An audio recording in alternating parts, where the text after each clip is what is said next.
Good day, friends. I'm Kerry Dillinger. This is Bible Class Topics. Today, a very short lesson entitled, What is Apologetics?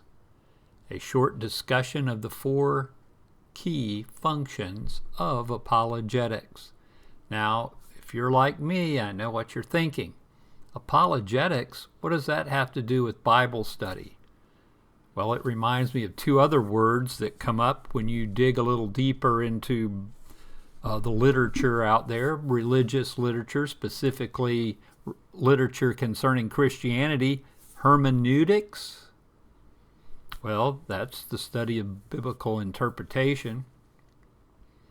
What about soteriology, which I mispronounced? I ran into that word the other day for the first time in my whole life, and I've been a Christian for almost 50 years. Well, that's the study of salvation.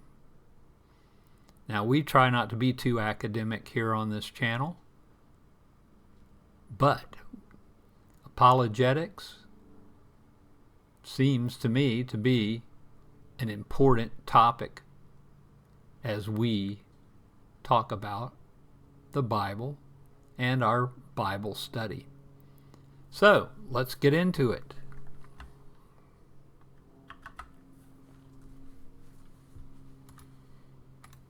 And we'll start in Jude, verse 3. Remember, Jude only has one chapter.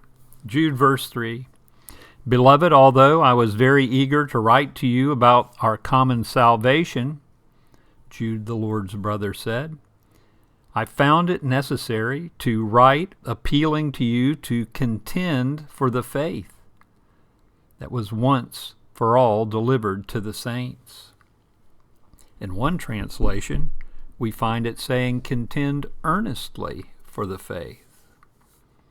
So, what does this have to do with this word apologetics?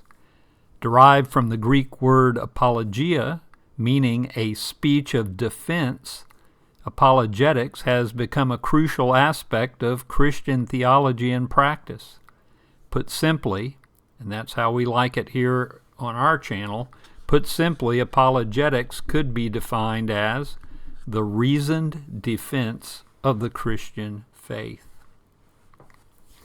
We can see Paul's defense of the gospel before the Athenians at the Areopagus in Athens, and that's quite a bit of A words, isn't it? The Athenians at the Areopagus in Athens.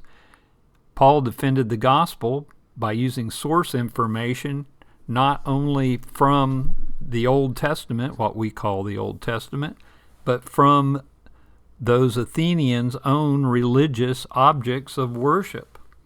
We're going to take this lengthy reading, and this will be our only long reading in this lesson today. Acts 17, verse 22, So Paul, standing in the midst of the Areopagus, said, Men of Athens, I perceive that in every way you are very religious. For as I passed along and observed the objects of your worship, I found also an altar with this inscription, To the unknown God. What therefore you worship is unknown, this I proclaim to you.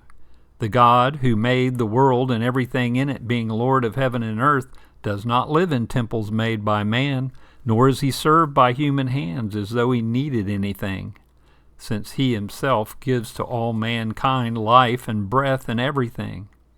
And he made from one man every nation of mankind to live on all the face of the earth, having determined allotted periods and the boundaries of their dwelling place, that they should seek God, and perhaps feel their way toward him and find him. Yet he is actually not far from each one of us, for in him we live and move and have our being. Or even as some of your own poets have said, for we are indeed his offspring. Being then God's offspring, we ought not to think that the divine being is like gold or silver or stone, an image formed by the art and imagination of man. The times of ignorance God overlooked, but now he commands all people everywhere to repent, because he has fixed a day on which he will judge the world in righteousness by a man whom he has appointed, and of this he has given assurance to all by raising him from the dead." Now when they heard of the resurrection of the dead, some mocked, but others said, "We will hear you again about this." So Paul went out of their midst, but some men joined him and believed, others, whom also were Dionysius the Areopagite, and a woman named Damaris, and others with them. Here, Paul gives his defense. He gives a reasoned defense of the Christian faith. At its core, apologetics serves 4 key functions. First, vindication. By developing a positive case for Christianity, using philosophical arguments and scientific and historical evidence. Also, a key function of apologetics is defense, as we've seen with the Apostle Paul. By clarifying Christian positions, addressing misunderstandings, and answering objections from the critics. Another key function is refutation. And in this case, apologetics serves to respond to arguments supporting non-Christian beliefs and worldviews. And the 4th key function, apologetics serves by moving beyond intellectual discourse to encourage personal application of Christian truths. So the 4 key functions of Christian apologetics: vindication, defense, refutation, and persuasion. However, apologetics isn't just about winning arguments. As a matter of fact, it's not about winning arguments. It's about equipping believers to confidently articulate their faith and helping seekers overcome intellectual barriers to belief.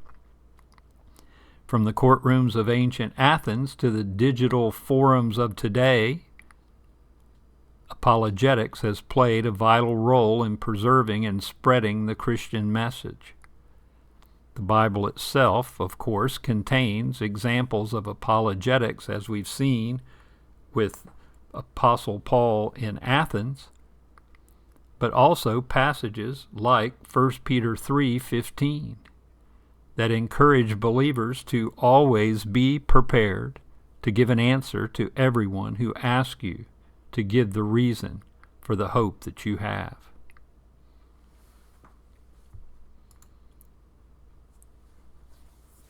Today's study comes from a message that came to me on my Olive Tree Bible app. If you would like to get the Olive Tree Bible app, and by the way, I'm not sponsored by them, but the app is free at olivetree.com, and there's quite a few different versions of the Bible you can download to that app for free. And of course, they are trying to make a living over there, so they will be trying to sell you additional materials. But the basic app, the basic Bible app, is free, and the ads that they send you are not intrusive into your screen when you're trying to use the app. Thanks for watching. The AI image of this man who's wondering what's going on